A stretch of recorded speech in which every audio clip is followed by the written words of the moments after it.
This one happened to my parents about 20 years ago now. Both of them were driving out to a hotel for a weekend in the winter time, and they had left late in the day and were going to arrive at the hotel at night. The hotel was about 30 minutes outside the town center, and when they found the place, it was abandoned. My mom gets spooked and didn't want to go and look, but my dad's into that sort of shit and got out of the car. Right after he walks around the back of the building, a man approaches my mother's side of the car. He claims his motorcycle broke down and that he delivers newspaper. My mom looks around and sees no motorcycle anywhere, and this hotel had nothing near it. Not one building. This guy was begging my mom to come get the newspaper and take them to the hotel in town. Otherwise he'll lose his job, and wanted her to open the door so that he could give them to her. My mom's getting serious vibes from this guy now and refuses, locks all the door, and tells him to go away. He continues to beg. Finally my dad comes around the corner. They drive off, and they spot the guy start walking off into the desert. They get to the hotel to deliver the papers and end up booking a room there.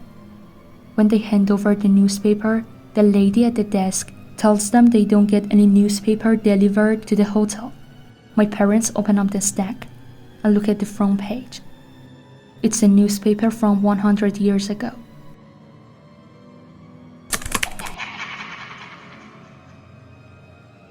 About 2 years ago, I was driving home from a party late at night because I had to be back for the work the following day. Most of the drive was on the roads with trees on either side, the real creepy ones you see a lot in movies. I had been driving about 45 minutes, and I was starting to get really tired. You know how sometimes you become really tired out of nowhere? Well, yeah, that happened to me. I knew I wasn't going to last, but I didn't come across any place that I felt I could park and safely sleep.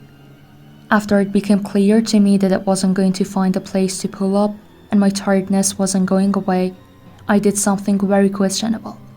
I pulled over to the side of the road onto the grass, behind some bushes and trees. The roads weren't empty. I came across another car every few minutes or so. I made a mental note that the time was 11. Sometime later, I was awoken by scratching noise. I looked at the time. The sound stopped after a few seconds. I was later awoken by the same sound, and it was now 12. This time it freaked me out, because the sound didn't stop. The thought ran across my mind that it was an animal inspecting the car. I looked in my mirror and just managed to catch a glimpse of something running away into the forest. Now, at the time, I thought it was the Hawk Killer. Fuck that, I thought to myself, so I got the hell out of there. There was a bend no more than 100 yards up the road, and as I came around it, there was a fucking car, parked off to the side of the road with the driver's side door opened. I slowed down just to look to see if anyone was in there. There wasn't. I looked in my mirror. I didn't see anything, and all of a sudden, this guy comes sprinting around the corner. He starts screaming at me, shouting stuff like, Hey you, get the fuck out of your car. I sped off. I never saw that guy again.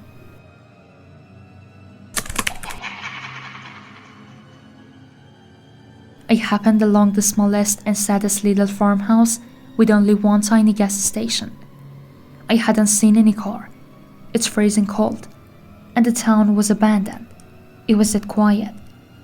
Honestly, it was kinda cold, except for the cold. I'm pumping away, feeling like I'm alone, until I noticed another car in the shadows near the back of the building. Black Rider with tinted windows and 4 guys leaning against it. I remember laughing because they startled the hell out of me, and they had the black shorts, 5-beater tank tops, and the knee-high socks. Remember, it was freezing cold. It was the middle of nowhere, and they looked so casual.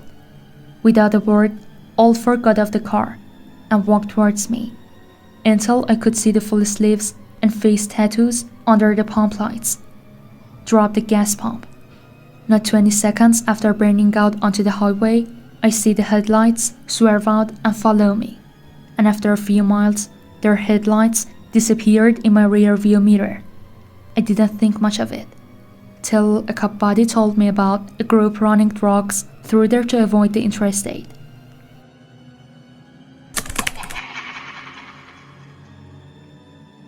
Lots of people that drive for a living or have done Bolt's cross-country drives can tell you about the running shadows. First time I saw them, I was on the tail end of 12 straight hours of driving. I was driving through the middle of nowhere, in the desert, at night. Very little light from the sky. No man-made lights even on the horizon. Just a pitiful cone from my truck's headlamp. And being in the middle of the desert, it pretty much only lights up the road ahead. Nothing above ground level to catch the light. As I'm brailing along, I start to see shadowy figures running alongside my truck out of the corners of my eyes, on 2 legs and 4. All I can think about is the creepy stories you read online, about shit that lives out in the desert, or the Asian ghost stories where if you don't acknowledge the spirit, it can harm you. So I've got my eyes glued to the road, refusing to let them flicker off to the side. I rolled my windows up and cranked up the volume on my radio. Drove like that for probably an hour until they slowly petered out roughly 15 minutes outside of a little one-lot town. I've had people try to carjack me. People try to rob me. After I pull over to render aid, people jump out at me on twisting mountain road. You name it, but nothing matching that level of fear the first time I saw them. Felt like my spine trying to jump clear out of my back and hide under the seat.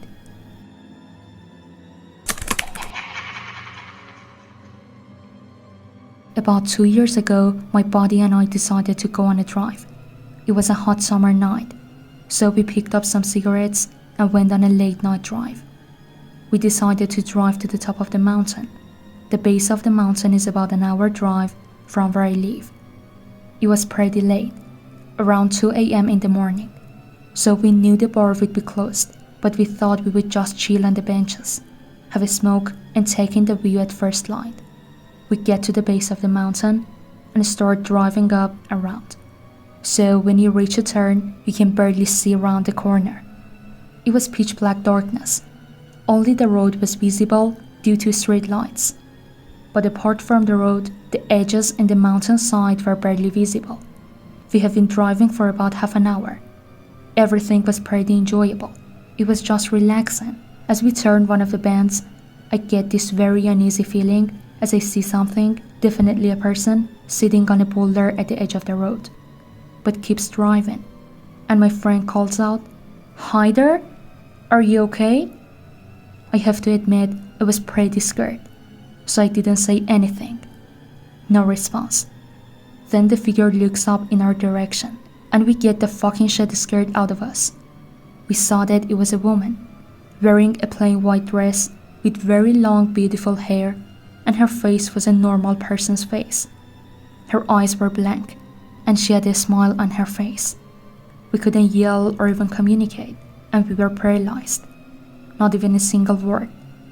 It felt like we couldn't move. I don't know how he found the courage to press the gas and get the hell out of there. When we got home, we had a very high fever, and we were like that for a couple more days afterwards.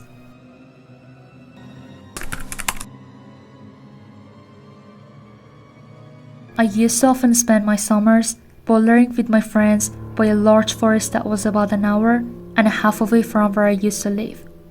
We used to spend some of the nights camping out there just to save some travel cost and time. I think this was roughly like third time we're out there camping. My friend had left all her climbing gear and her rucksack just outside her tent, or we think she did. The next morning we found her boots, a few clothes, and all her chalk powder had disappeared.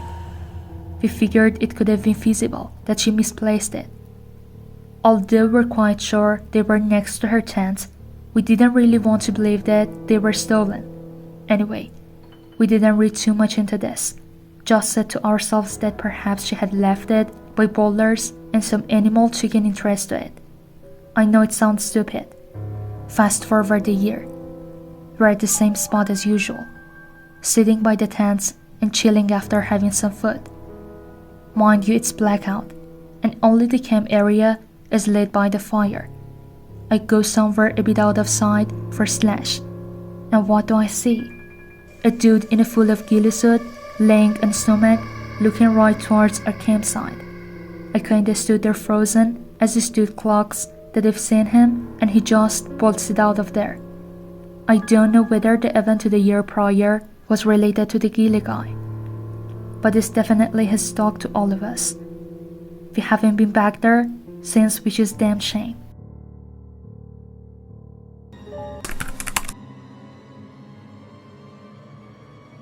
My cousins live in North Dakota, and I spent the winter break there freshman year in college.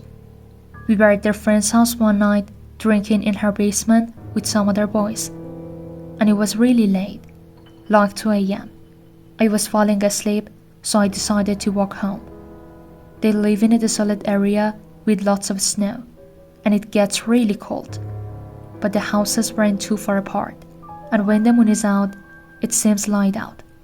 The path we always take is behind the house, through some wooded areas, the Morpen Lane, and as I was shuffling home, through snow with my head down, I look up and to the left, my 10 o'clock, and like 75 yards away is another figure walking in the opposite direction. I saw him split second before he saw me, and when he did, he kinda jerked his arms and shoulders up a little, obviously startled from the sight of me, as I was with him. I laughed out loud for some reason, just from the shock or something, and gave him a little wave, like, "Oh, you startled me? Sorry," kinda thing. He just stood there and stared at me.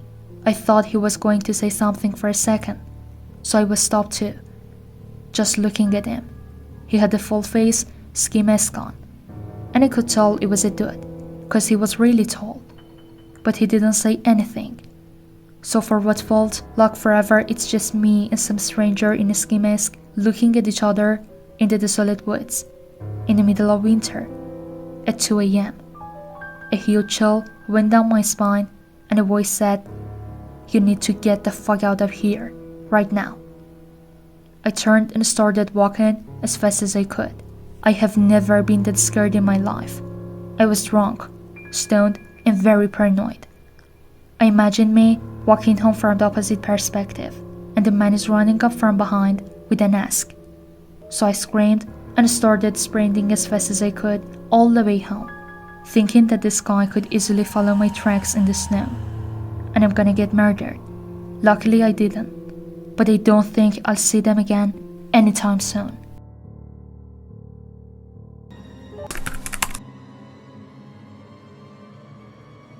A trail I like backpacking in an isolated area was the setting for this is odd encounter. The trail has a short section that goes over someone's cabin property and continues on the other side of his yard. It's marked with an orange blaze so you can see where to go. It's an empty cabin. I always do some peering inside since it's in pretty secluded spot, probably 4 or 5 miles from a major road. One time I was hiking and there's a large dude grilling outside with about 15 Bud Light cans on the ground. I remember him saying, "Keep it moving, no food here," which I thought was funny since I didn't say anything about needing food. Fast forward the following year, and I decided to take my sister, my wife, and her best friend on a trip that takes us through this very spot. As we are walking up on it, I see the dude is there again, which is odd, since I've hiked the trail 100 times, and this is only twice I've seen him. He is grilling again, beer cans everywhere. I see him start to give the keep it moving signal until he says who I am with. Now I'm nervous all of a sudden. He asks us to stay for dinner. I tell him no, we're good, just trying to enjoy the trail away from the comforts of home. He gets pushy about this, and I firmly say no thanks, and we're just passing through. I heard the dude mumble to himself as we continue past his house. This is where things get weird. There's a prominent camping spot not far from the section of trail, and it's late in my head. I want to keep going. The consensus is everyone is pretty tired, so we set up camp. I'm nervous the whole time, thinking this dude knows there are women camping in tents near his cabin. I never get nervous around folk I see on the trail, because everyone is usually very nice and wonderful to talk. This guy felt love to me though. Fast forward to the middle of the night, and sure enough I hear someone on the trail outside the tent. But I hear the dude mumbling to himself and I panic. I hear him now in the camp. He is going through our shed and is pissed drunk. Okay, think. I realize I have a blowhorn on my pack I use on the trail to scare animals off should they encounter any. So I unzip the tent slowly and roll out. Dude is fumbling around because it's the middle of darkness in the middle of nowhere. Everyone starts screaming. The dude shit his pants and starts bumbling the fuck out of there. Everyone is shaken up at this point. We pack up and night hike out there. Worst experience I've ever had.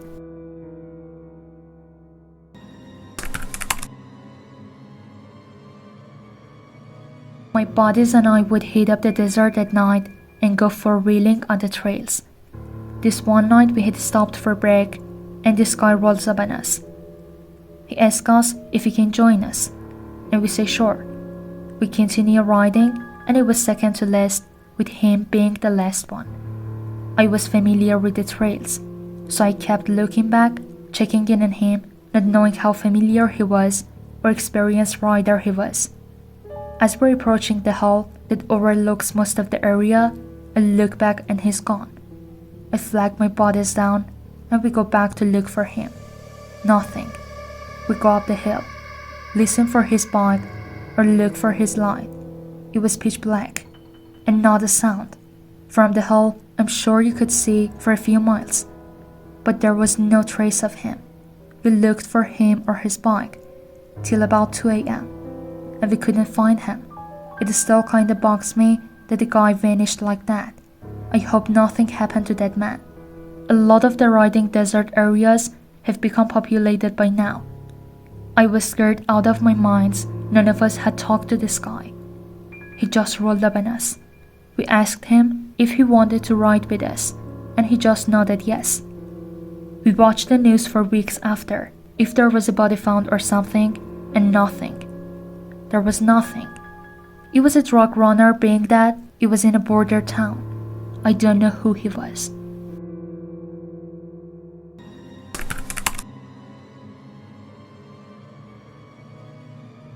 It has been said that the definition of insanity is doing the same thing over and over and expecting different results.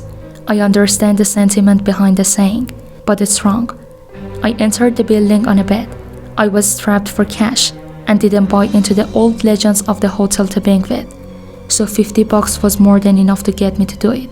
It was simple. Just reach the top floor, 45th floor, and shine my flashlight from a window. The hotel was old and broken, including the elevator, so that meant hiking up the stairs. So up the stairs I went. As I reached each platform, I noted the old brass plaques displaying the floor numbers. 15, 16, 17, 18.